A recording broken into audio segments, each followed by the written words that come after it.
profitable.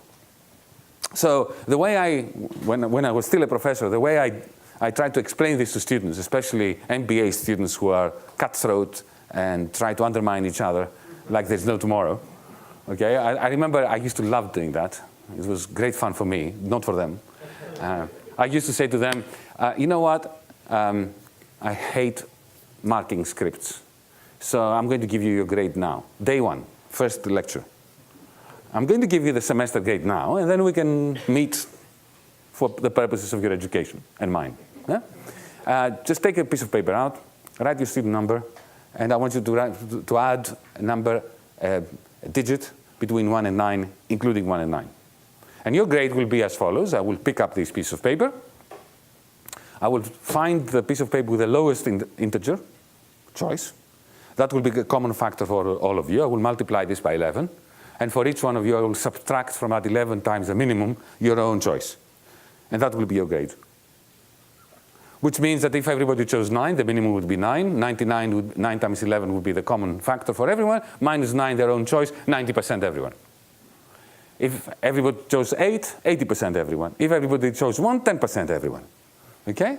Now I can tell you, every single time I did this, the vast majority chose 1. And everybody failed. Okay? And you think, and this is not a prisoner's dilemma. It's not a free rider problem.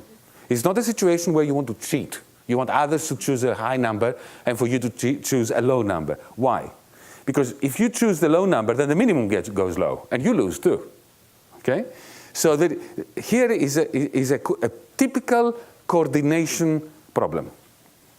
Everybody is trying to do the following. The optimal strategy, by the way, in this game is to choose what you think the minimum will be amongst the rest, and choose that. So if you think that everybody else will choose 9, you're best off choosing 9. Because if you choose 8, the minimum becomes 8, and you lose too. If you choose the minimum will be 8, you choose 8. If you choose, so it's a guessing game. Everybody is trying to guess the minimum.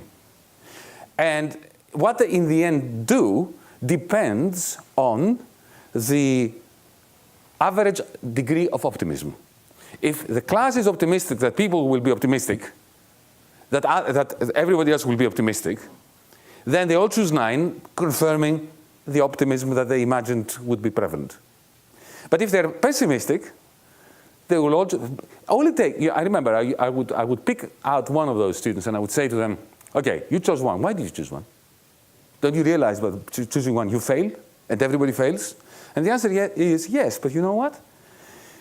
It is a rational belief, prediction, to think that there will be at least one person in this room who fears that there is another person in this room who fears that there is someone in this room who will choose 1. Because then 1 will be the minimum choice, and then I'm best off, given that 1 will be the best choice, to choose 1, because if I choose more, then you will be subtracting more than 1 from the common factor. Okay? Now that is the conundrum of investment. If investors fear that the level of investment will be low, then the level of investment will be low. And their pessimistic expectations are going to be confirmed. And they will turn around and say, "See, I was right." But that doesn't mean they were right. It means that we live in a world of multiple equilibria. Some good, 9, 8, 7, in the example that I gave you, some awful, 1, 2, 3. And courtesy of being equilibria, there's no one outcome which is more equilibrium than the other. They're all equilibria. Some are better, some are worse. What determines whether we go from the good to the bad or vice versa? Average optimism.